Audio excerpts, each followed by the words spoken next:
Oh, okay. Good afternoon. Welcome to another episode of Indigenous Voice here. We are on our 11th episode here, almost done with our first season here. Our final episode will be next month in September there, so keep a lookout for that. We have a really special final episode. We'll share a little bit more details on that next. But so today, like I said, this is episode 11, and the theme for today is encouraging Native youth to new healthy beginnings. And the idea of this was a lot of our Native youth are going back to school, to the college, to high school, grade school, middle school, and even daycare and Head Start. And so we just really wanted to have a conversation and have different perspectives from a teacher administration perspective, a mental health perspective, and then a cultural perspective on ways we can support our youth and how we can help them be successful academically in their school year and things like that, and just what kind of routines or tips that we have for our parents and families to help our Native youth be successful for an amazing school year. And so that's kind of what today's episode is going to be on. As always, thanks for tuning in and being a part of this amazing podcast with us. And so we'll do some introductions here, and then we'll get started into the questions, and then we'll do a sponsorship video, and then we'll kind of share some upcoming activities and some resources, and then we'll do a conclusion there for the episode. So first, I will start introduce myself. So my name is sandy.scott, one of the co-hosts here for Indigenous Voice, and then I'll pass it on to my co-host here. I am Shailece Porter, and I am with the Omaha tribe. All right, my name is Scott Aldrich. My Ho-Chunk name is Chonaki Hunka. It's first chief of the Bear Clan. And then I have a Omaha name too. It's Iaska, White Rock. And part of YCIC, cultural specialist and addiction professional. Hello, my name is Kelly Warrior. I'm from the Southern Ponca Tribe of Oklahoma. I'm a full-time provider at Morningstar Counseling, and I'm enrolled at Creighton University in their interdisciplinary doctoral leadership program. Hi, good morning. I'm Carrie Bappy, and I am a school psychologist. I've worked for about 30 years in that role, most recently at Omaha Nation Public School. Okay. Welcome, all three of you. Appreciate you all being here and sharing this time and space with us, and just to hear your perspectives and things like that to support our Native youth in this new amazing school year. And so we will hop right into it then. So like I said, the episode is really just talking about how we can support our youth and our families in ways that we can, have a great upcoming academic year. And I know there's a lot starting, and Winnebago Public Schools started, Omaha Nation started as well, right? And did Walt Hill start too? Do you know? Yeah, okay. So all these school areas are starting. I think Santee started as well, do you know? Or are they? Yeah, okay. I believe so. Awesome. All right. So, and when we ask questions, don't feel like you have to answer each one, but if you want to, you can, and just feel free. It's just more informal. And if you have a question for us, or maybe there's a question on there that we don't have, feel free to ask that. Like I said, we're really relaxed here and informal. So yeah. So the first question here we have is, in your roles, what are some recommendations do you have for preparing students for the upcoming school year? And I guess to clarify for our guests, we have Scott here to talk more about the cultural component and your cultural knowledge and things like that, and then Kelly, the mental health portion, and then Pappy with school psychologists and just in a school realm there too. So, but yeah, so in your roles, what would you say are some recommendations you would have for like preparing the students for the upcoming school year? Can we jump in? Go ahead.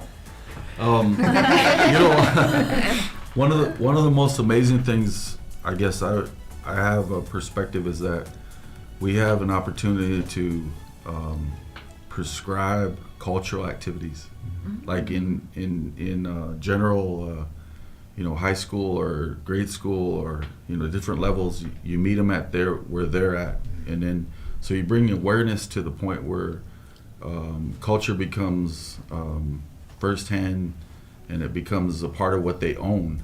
Like, when you wake up, we used to have a program called Awakening the Warrior Spirit. So then it understood that you start with the spirit, and then you understand, you start giving them layers, so you like their native name, their clan, who they represent first, and then when you start getting that baseline, then everything falls into place to the point where they have self-esteem, confidence, and kind of like a viewpoint of where they come from.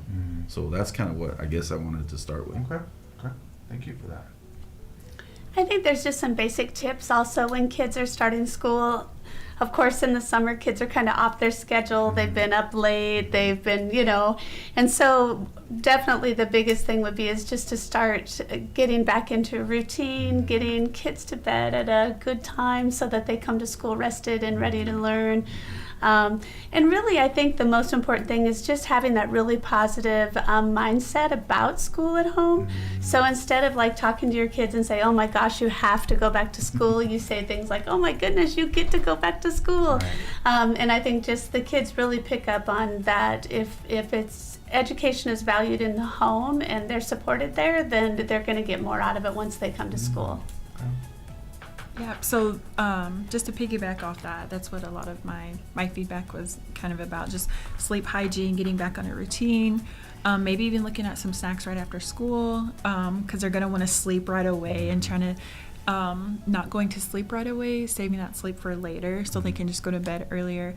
Less screen time, get outside and play, enjoy the nice weather that we have, go to the parks, the skate parks, different things like that, and taking advantage of any after school programs, extracurricular activities that can have a positive ripple effect. So just making sure that kids join whatever services that are there for them. Okay. I guess you have some little ones. Do you have some maybe tips or recommendations?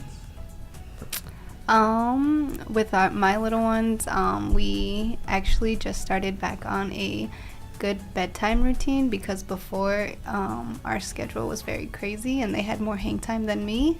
And so we've been getting them on a good sleeping schedule and then they are really well rested in the morning, and like they're happy to be in kindergarten now and in the big school, so they enjoy it. But yeah, I would agree with having a good bedtime for them and being able to be well rested. Nice. Okay. Well, awesome. I love that each of you had a different perspective on that question there, and I think that's really makes it more powerful for this conversation, just to bring those different insights there. So the next question then is, what are some of the needs you see students have to be successful? Well, I could say that, that really is a spectrum of needs. Every child has individual needs. We have some kids that, obviously have some very basic needs. So at Omaha Nation, we have a hardship fund for kiddos that maybe don't have clothing or just some of those basic things that we can help them just be prepared for. But really, I think the most important thing is that kids need to know that school is a safe and welcoming place. So just really being purposeful and mindful that we have, caring adults that are outside greeting kids every morning. Just making sure that if kids come in and you just can sense that, oh my goodness, something's up, that we're giving them the support and the social emotional attention that they need. And it's scary for some of these little ones, their first time at school. So just being really mindful and attentive to those needs. The first thing that came to mind whenever you had sent me those questions was support. So intentional check-ins from the adults around them, especially the adults that are more heavily involved in their lives, and discussing just mental health, so stress management, depression, anxiety. And I think about my little girl who is 7. She transferred to a new school, and she said that she was scared. She talked about having an uneasy feeling, nausea, different things like that. Like, that's anxiety creeping up, and that's a symptomology of it. And so we did some deep breathing. We talked about different people who she knows at the school, so just that familiarity and just really having those intentional check-ins. It takes one person to ask a kid intentionally, like, how are you, how are things at home, like, do you need anything? And that can bring down those heightened emotions. And I think about kids who are returning back to school and feeling anxious because of that social anxiety, and any other things that may be reoccurring for them. The thing that comes to mind, especially for needs, is that you have to understand like we say, the medicine wheel, spiritual, physical, emotional, mental, those kind of things. I know the Red Road talks about it, but then when you understand all the different nuances that can come to play, then I think they have the foundation. We just have to find out how to unlock the positive, and that's, I think, what my viewpoint is that everybody has a potential, but how do we reach that potential? So we start feeding them, the good quality, I guess ingredients of success. I know I talked about it before. Is we had a program called Seeking for Success, and it's not so much of failure, because failure keeps you in a box. But then if you challenge yourself to get to the next level, then it's like, where is that at? How do you balance that? All those different realms that can handle, that you can face challenges, face adversity, face some of the things you might be anxious about, or turn it into a positive. So that's kind of, I guess, the viewpoint I wanted to make. So Okay. Yeah, thank you for that. Appreciate that. Okay, and so these questions kind of bounce off each other too. There might be some similarities and things like that. But the next question is, what challenges do you see our students face? What are some of the challenges do we see our students face?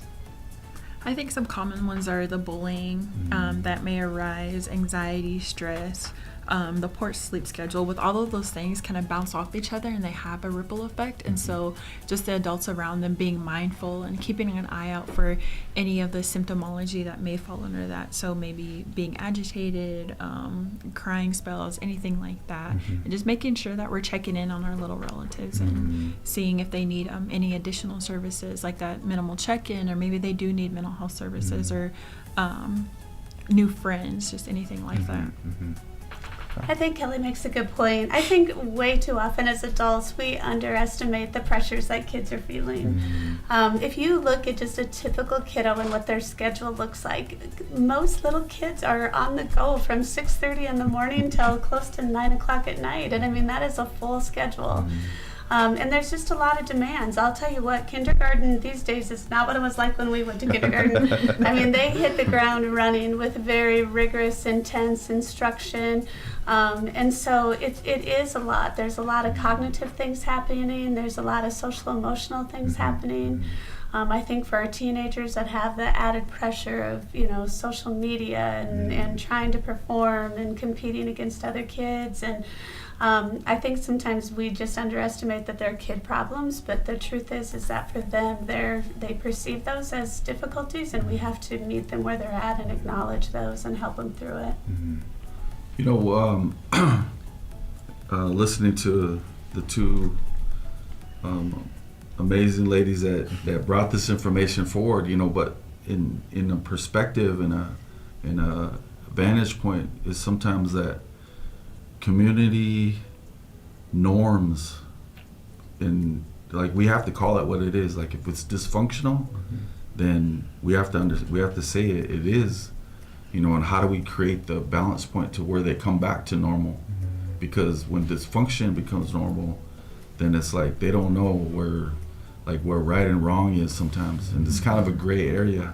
It's a hard issue when you're dealing with addiction, when you're dealing with community issues, like homelessness. I've never thought that we'd come to the point where we have homeless shelters in our own communities, but yet we do. And then people decide like they want to be on that level. Then there's a lateral elevation, and I think that's sustainable by there's different when we go to the extreme, then you can help at different levels. It's not a impossible task, but then when you start giving someone that viewpoint, then it's like, well, they can't, it's hard to go to a place where it maybe feel like a negative place.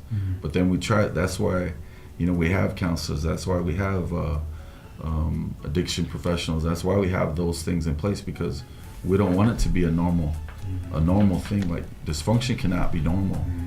I've said it before in different occasions and different times, and we got to walk in a peaceful balance, but then we have to be like conscious of our surroundings and make sure they are safe. They are encouraging me to be like I keep saying that, the best I could be, you know, and I'm optimistic with understanding when you start giving somebody culture, you start giving them a traditional viewpoint, then they're gonna walk a different way.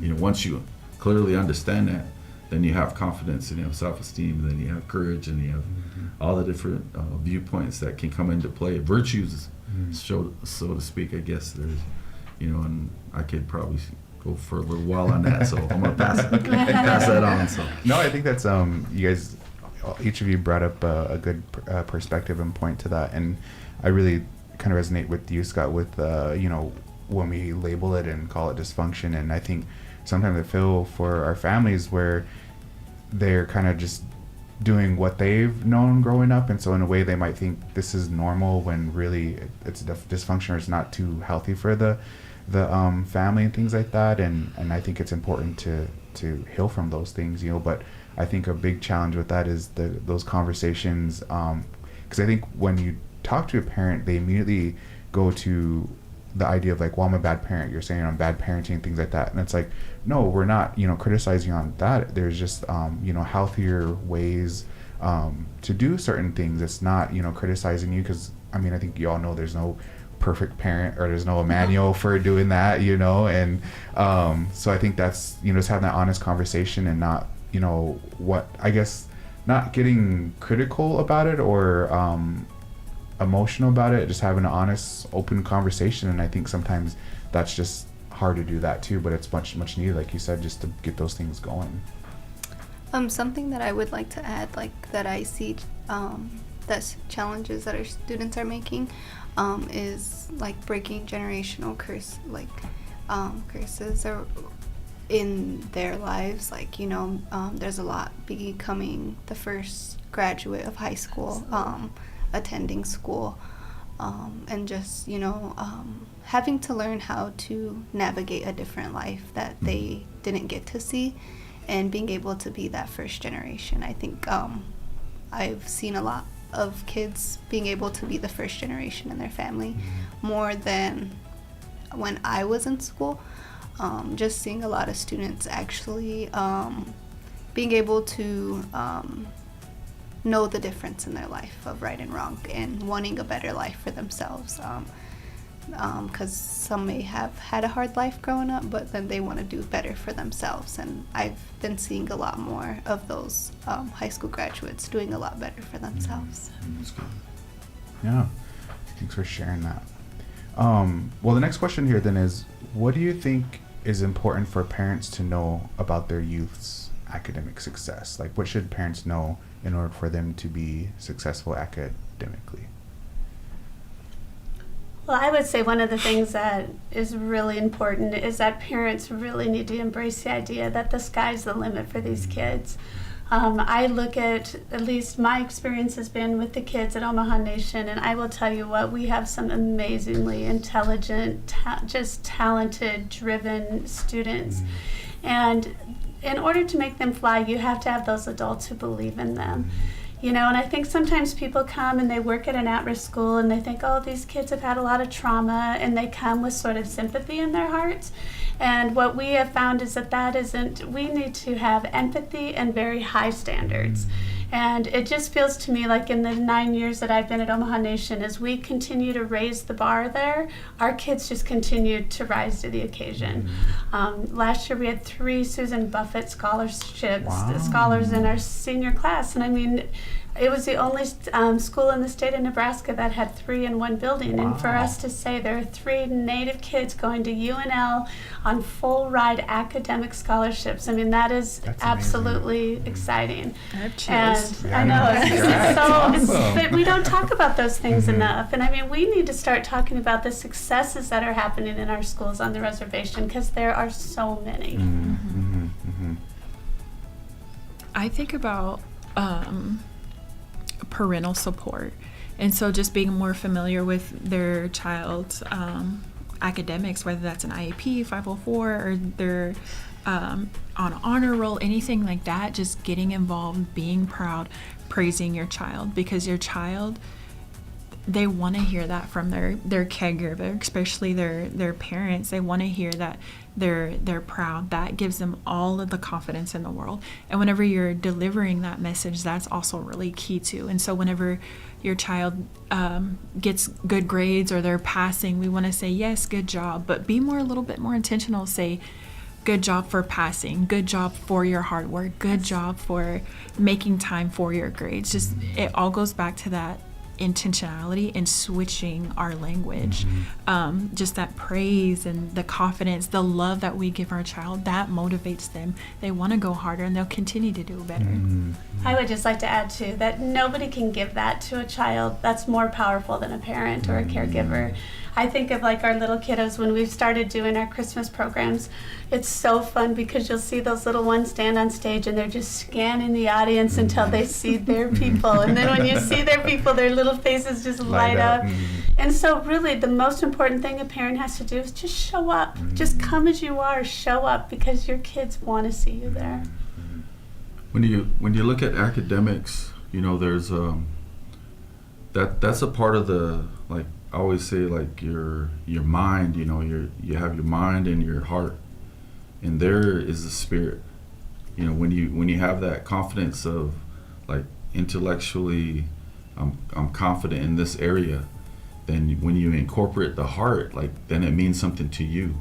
So then when you're enhancing that part of their lives, you know, the understanding like, well, what careers are important to you, or what, you know, because sometimes you might not even see your true potential, because like sometimes there's another door that opens, and maybe you didn't even know the door was there. And that's what I try to talk to youth and even to young adults, is that, you know, knock on that door. There's another door that might open up, and then, you know, and then you're guided towards that by your feelings, and then in this career-minded, you know, all of our schools are career-minded, so they're pushing towards, you know, some excellence, some form of excellence.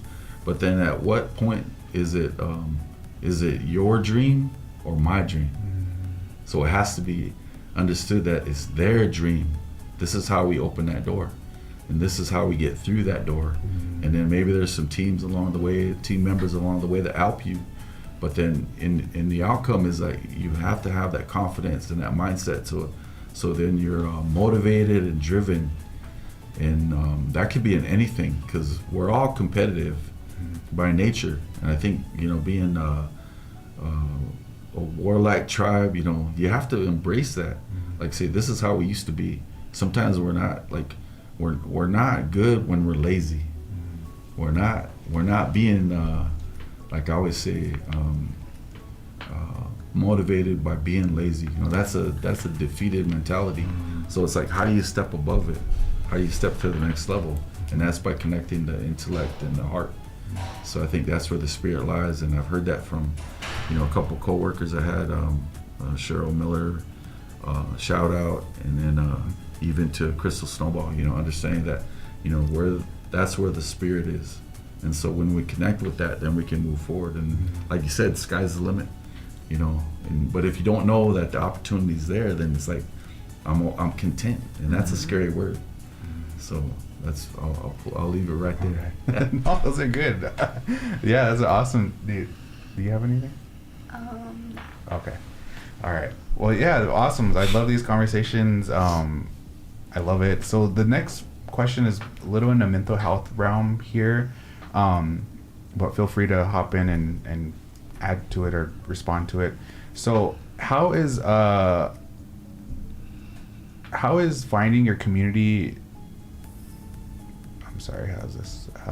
How is finding your community to be a support in the academic year important? Why is it important to find your community to have a successful academic year? Huh? You're tongue-tied over here. I guess you know, when we think about community, that could look like even just like the high school community, or like the basketball community, or the drama club that's like a community. How would you say that is important, finding what community you belong, I don't want to say belong to, but you enjoy and feel valued in, how's that important to a successful academic year? And that don't have to be just pertain to you. It could be either of you, if you have an idea on that. Well, I just think if we go back again to Maslow's hierarchy of needs and basic needs, we know that a basic need is a sense of belonging.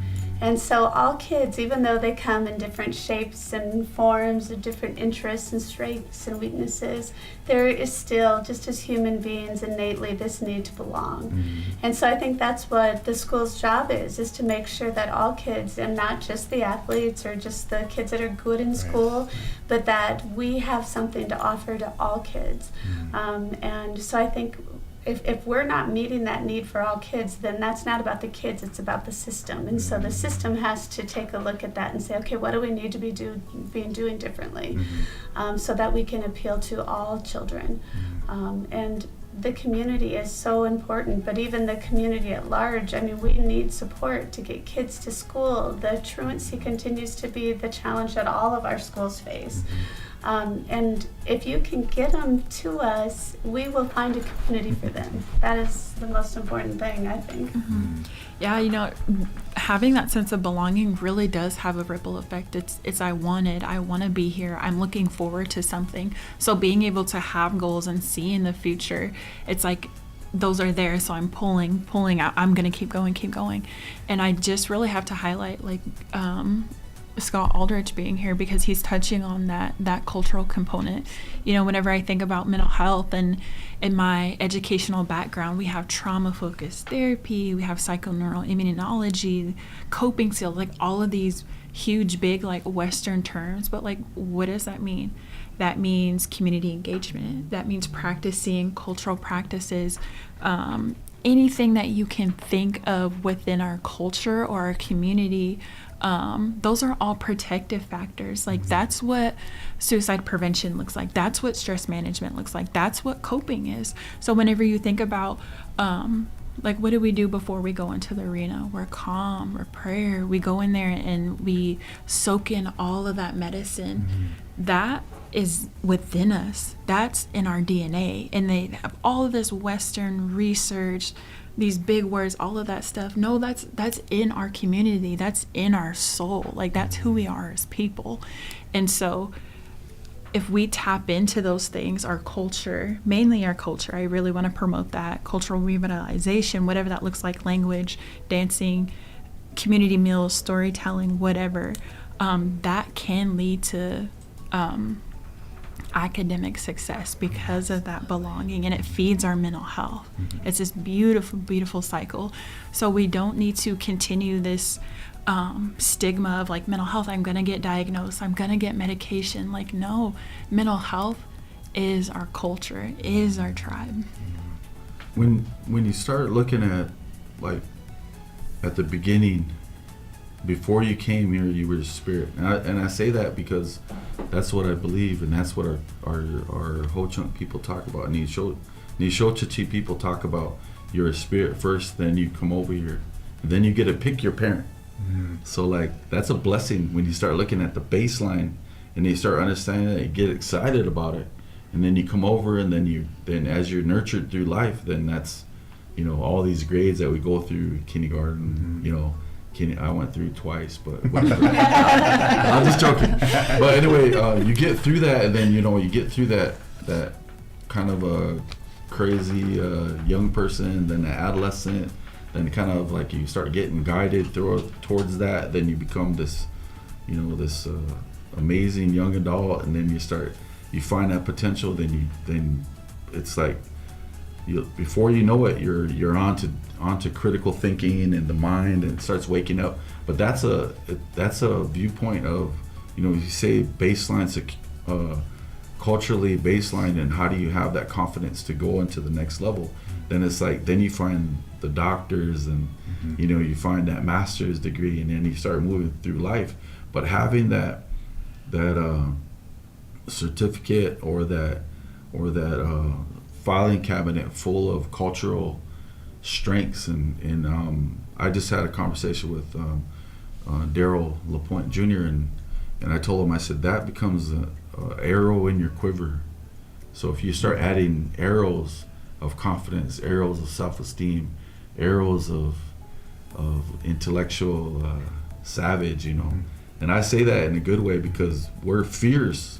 If we can be fierce with our education, watch out, you know.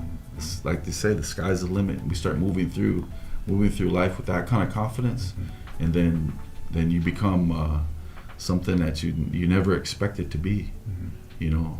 And so, how much time I got? I love that analogy. I never heard that before with the quiver and bow. You know what I mean? It just your auntie, Cindy Aldrich. We talk a lot, and this weekend we talked about my next step in this program of life and this drum culture that I'm designing with Daryl and my staff at YCIC, and I came up with many arrows. And then so if we can develop that many arrows in our life, then, you know, I'm going to have that quiver. I'm going to have that arrow to go with confidence, self-esteem. That's my next arrow, you know. How do I keep adding arrows to that quiver? And then pretty soon I become a warrior. Oh, she's right here. You know what I'm saying? Yeah, I'm saying, well, I don't got no arrows in my quiver. I still got to string my bow still. I'm not even there yet.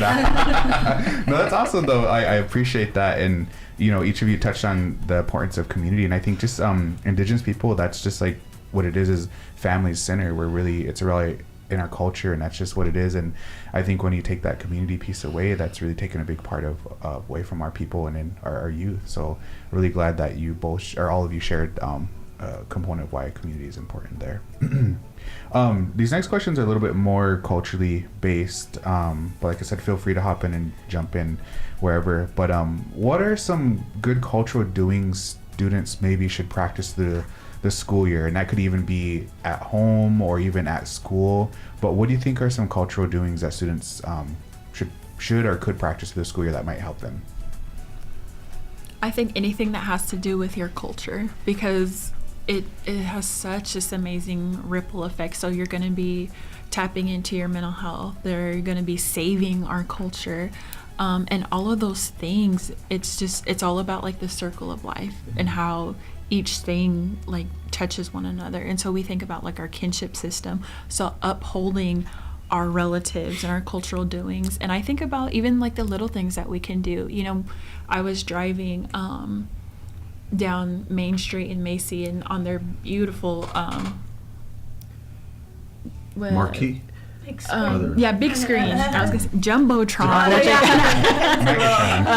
Big screen that they had down there. But they had on that big screen it said bring your own plates to cultural doings.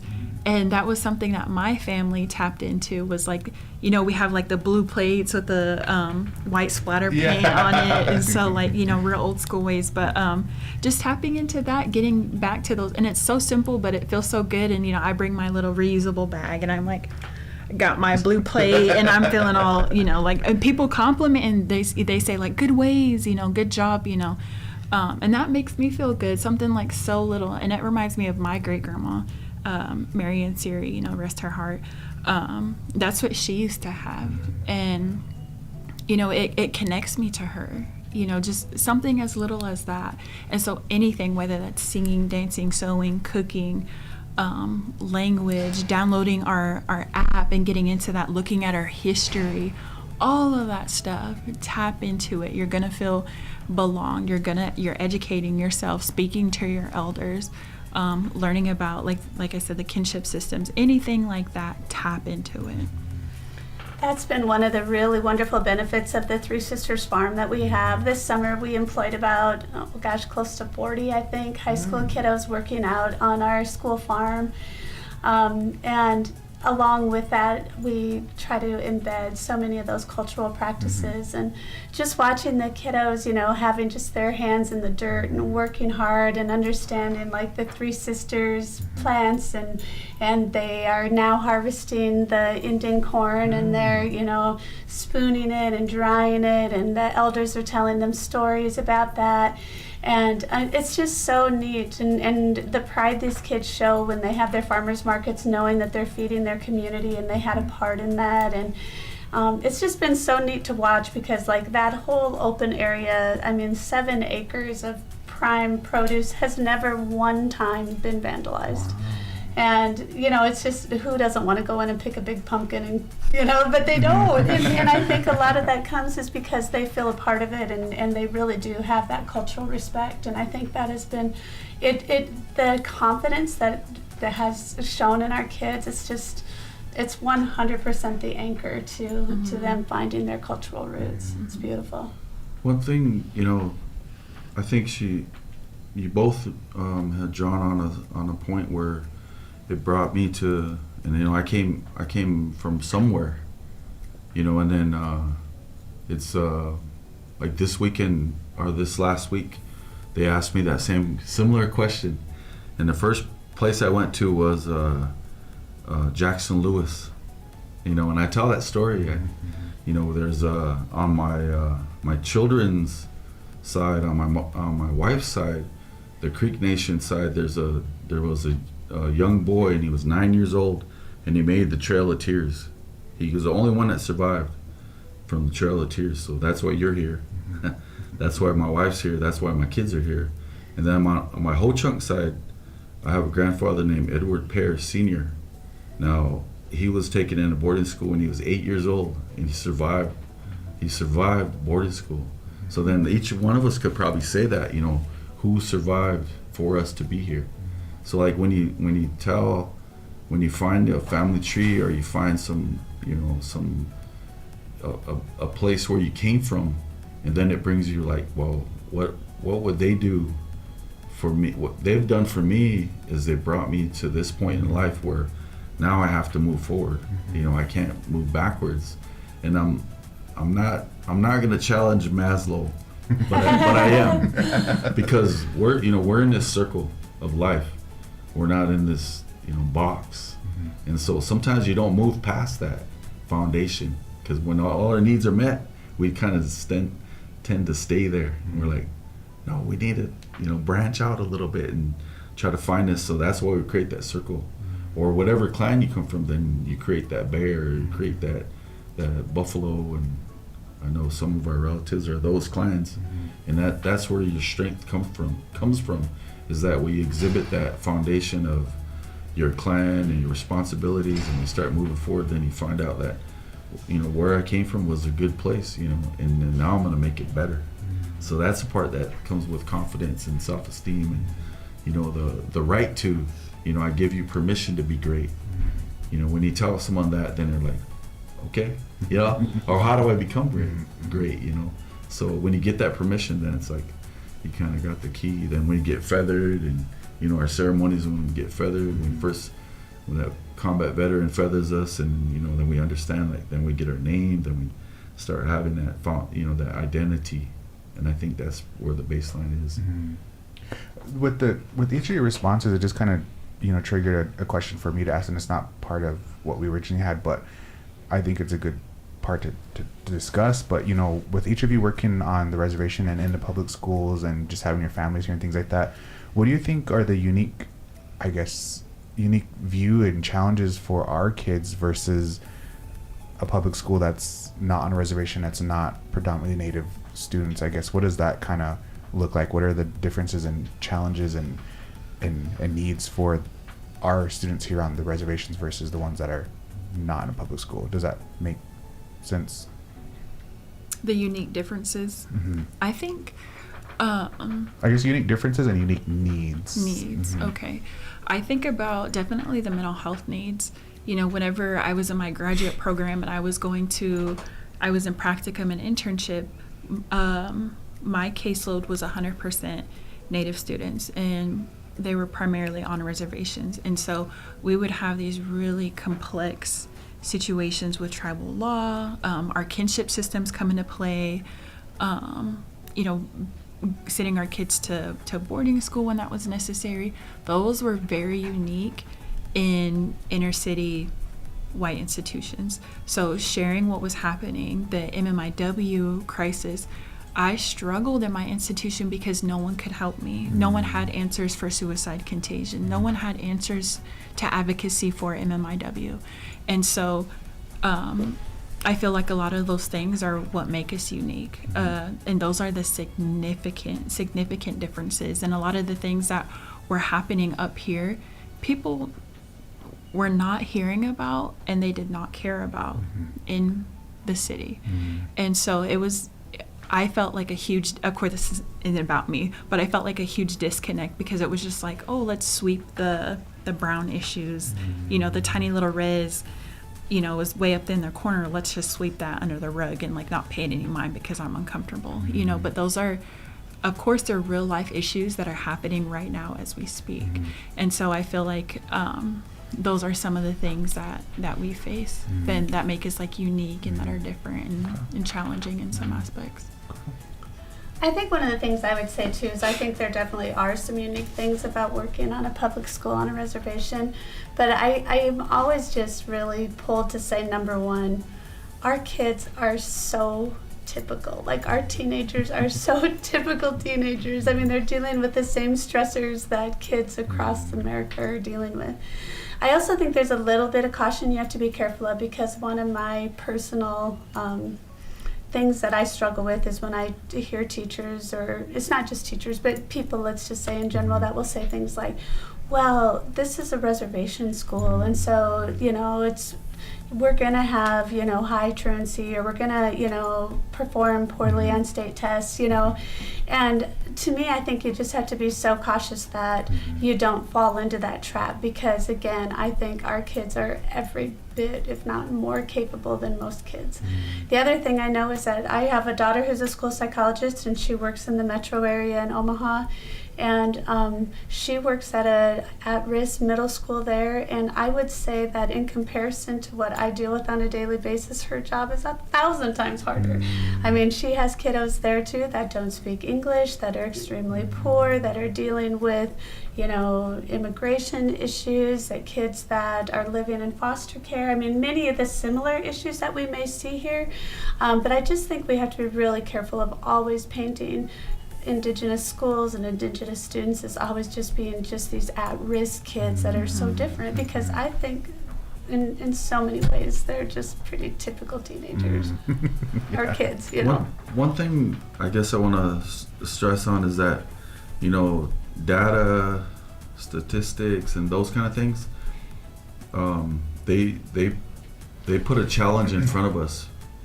Now we have to overcome the challenge. So like we come in with what do they say, 10,000 words less than a non-native when we're speaking English, because English is like another, it's really second language, but it's like, we're trying to break that so it's a true second language, but we have to learn our indigenous language, and it reinforces the mainstream English or whatever. So we have to understand that, we come in with this challenge, but it has to be a part of who we are, so then we can get past the stigma or this, like, I'm less of, because I have less vocabulary. But if we start moving forward past it, then then we have so much enhanced. So then we look at like, well, if that's a barrier, then how do I overcome the barrier? When I overcome the barrier, then I become greater than, not less than. So then we're challenged with that identity, and then I think of some of the things that Russell Means has said, over the years. John Trudell has said over the years about resiliency and that kind of warrior mentality, because we have to understand, like, this is who I am, this is how I became that, and this is where I'm going. And then when you start looking at, like, how do you live up to that, so that challenge is there, but we need to bring it up, so where then we can be proud of it, and we can exhibit those kind of challenges. So then it's not a challenge, but it's energy that we formalize that internally, and then we become that greatness that's there, that's already there. Me and Terry Medina spent a lot of years having those conversations and story time, and that guy, we drove miles and miles for our girls to play basketball and to become the best they could be. And then after a while, then we start looking at it, it's like you can't hang your hat because the life still continues. We got grandkids, and then we look at all our little relatives. Like in the way I look at my community, I have 600 kids. I worry about each and every one of them. I've said that year and year after, is that, I care about all of them, and then I want them to be that great warrior that they're supposed to be. It's a different way to look at it. A whole different way. It's not a less than, it's a greater than once I embrace it. So that's the part I want to emphasize. Okay. I appreciate that, and the time kind of got away from me, so we got about 10 minutes left. I do want to take this moment to give a shout out to our sponsorship videos. So we'll play this video real quick. It's about 2 to 3 minutes long, and then we'll come back with some closing remarks and then some shout outs, and then that'll be our show for the day. So bear with us for a moment Morningstar for our Counseling is a sponsorship, native and we'll and be right woman-owned back. mental health organization that was established in 2012. Morningstar Counseling incorporates cultural values and practices through prevention, outreach, psychoeducation, and training, and serves individuals and families across the lifespan. The Society of Care is a leading trauma resource for self-identified Native American youth and their families throughout Nebraska. We care for our relatives by providing accessible, affordable, and culturally sensitive behavioral care. As passionate advocates, we give Native youth a voice, connect them to services, provide wellness education, instill cultural pride, and empower them to build resilience. We believe in a brighter future for our relatives and are guided by caring deeply, transforming lives, and healing communities. My name is Jamasina. I'm the Director of Substance Abuse Prevention for the Society of Care. We serve Indigenous communities throughout the state of Nebraska. We teach coping skills so that people can navigate through hard times without turning to substances. Our program focuses on coping strategies and uses culture as prevention, as it is a protective factor. We also help people in recovery that want to reconnect with their families. With our program, we really want to encourage families to be active in their child's life and to encourage the bonding with the family to make us stronger tiwahe. The classes that we offer are sewing classes and medicine picking classes, talking circles, and mentoring, and much more to come. If you are looking to get involved, reach out to the Society of Care through our Facebook page or call the Santee Health Center at 402-857-2300. Reach out when you need help. Recovery is for everyone. 402-857-2300. Reach out when you need help. Recovery is for everyone. Okay. And we're back. Want to give a big shout out to Morningstar Counseling and Society of Care for making this amazing podcast happen. So big shout out to them. We're hoping to come back with even bigger, powerful, inclusive season 2 for this podcast. So keep a lookout for that. We are going to be ending the show here pretty soon, and I just want to, give you all an opportunity to, is there anything you would want to share that maybe we didn't touch on, or something that's important that you want to state that we might not ask or anything like that? So they'll give you that time to share any thoughts that you might have that we might not have covered that you think is important. I could jump in here. Mm-hmm.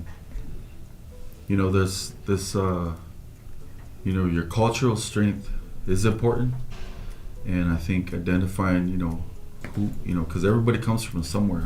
I think that's the emphasis is on you are special, you are amazing, you are who you're gonna be, because it's already foretold. 7 generations, they prayed that far so you could be here. So we got to pray forward, 7 generations forward. So we're in that time frame right now where we're a product of our prayers. For us to even be breathing and speaking and acting, and that's part that comes from your foundation. And my Ho Chunk Lodge, my NAC relatives, my Powell relatives, my Powell family, it's big, and knowing that we've supported each other along the way. And then I'll throw that pitch at you for that podcast me and Tommy want to make. for powwow trails and powwow stories, because I think there's a lot of we're so connected in this landscape of indigenous people, from all over the world. There's people that know how that's connected with them and how it strengthened their hearts and their passion to be the best they can be. So I'll leave that out there. Okay. Yeah. Thank you. I think just my overall message is just remember to be mindful, take care of yourself, be kind to yourself, and be a good relative out there. Making sure that we're doing things to take care of ourselves, whether that's going for a walk, reconnecting with family, eating good foods, prayer, all of those different things. And just going back to loving up on our kids, saying great things to them, those positive affirmations, I am statements, just putting that love into our kids so they could put it back into the world. But yeah, thank you so much. Yeah, I guess I would just finish off too with, I really trust that everybody in the schools in this area that are working here are here for the right reasons. And I just think if you could just get kids to school, there's so many amazing things we can do. And if you have some barriers to that, I believe that everybody in schools will be happy to work with you and overcome those barriers, whatever it may be that's keeping those kids out of school. But I really do believe that education and embedded with all those good cultural practices is really the key to building that self-esteem and that success. Okay. All right. Well, I appreciate you all coming on and sharing your insights. I think this is really a good conversation. I wish we had more time, and we might invite you all to come back and share some more. But before we go, I do want to share just a resource for our listeners and viewers too. The All Nations Crisis Hotline here. This is a Native-ran organization, and Kelly might have more information on it too. But do you want to share kind of how that works? Oh, thank you. You got Putting it. you on the spot. Oh, okay. No, but so Morningstar Counseling, would you say or is it a separate entity, or would you say oversees it? I guess, how would you describe that? I'd say overseas. Okay, so it's basically a service, and then you can text them, and there is another person on the other line that provides that support. And there's more information on the website. We have that up here now, but it's staffed by natives for natives, and you can text support to 33464, and there's different hours of operations for that. But like I said, the website will have more information on it, but I just want to show that resource out there for anybody to use there. We always want to share those resources there. It sounds like you're gonna say something. I'll share another activity that we have coming up this week. We are having our second annual 3-on-3 on Wednesday. Registration will begin around 4:30 at the Macy Courts behind the C-store. We are doing 2nd through 8th grade and then 9th through 12th grade. So you can come. It is co-ed, so you have to have a girl on the court at all times. But the registration will be Wednesday, August 21st. Nice. All right, cool. Okay, and we'll do some closing conclusion now. So if any of you have any closing shout outs you want to share, go ahead and do that. Or closing thoughts, closing shout outs. Just thank you to our teachers, our essential workers out there for getting our students back in line. I know that it's a really big transition for everyone, so thank you to our teachers for being really patient, all of the school staff and admin. Thank you so much. A lot of our college kids are leaving today to go to college, so just a shout out to them in hopes that this is an exciting and fun opportunity for them, and they have a chance to meet a lot of new people and have some great new opportunities. So shout out, I kind of subliminally shouted out to everybody, but I wanted to say, to the programs that exist in all the 4 tribes in Nebraska, if you have a truancy issue, and truancy is one of those tricky ones, so give us a call at YCIC and reach out to Scott Aldrich, that's me, and then we'll see if we can make it a little bit easier, because we developed our truancy code in 2003, and it's still in existence. I got Randy DeCora fumbling through it, but he's doing the best he can, right, Randy?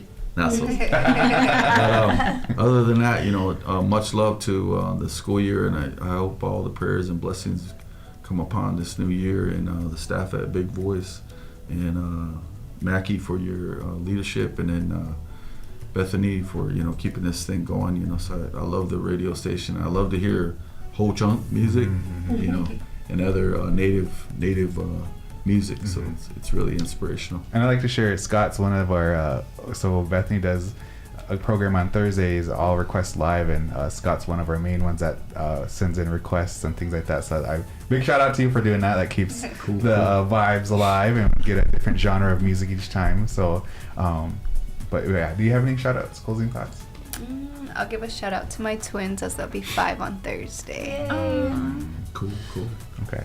As always, thanks for tuning in with us, watching, and our listeners. We will be back next month with our final episode, and what we're planning is to gain all of our previous Native youth speakers and come together and do a big round table kind of discussion. I don't know if this next episode will be live. I think we're shooting for pre-recorded, but just keep a lookout on that. We're aiming for sometime in the middle of September, but what we're going to do is going to have the Native youth come back and just kind of share where they've been at, what they've been up to, compared to when they first came on to now. And so just kind of open dialogue there too, and that's what we're hoping to have for our season finale, and hoping to come back for a season 2. But for my shout outs, just want to say thank all of you for being here, sharing your insights. I think is really valuable, and you definitely help someone that's tuning in or listening to this programming here, and thank you for the work that each of you do. Really see that and value that.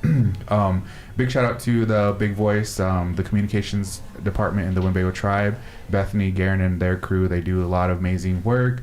This wouldn't be possible without them and their contributions, and just doing the technical assistance there. Other than that, as always, take care of each other, be nice to each other, and we'll look forward to seeing you on the season finale.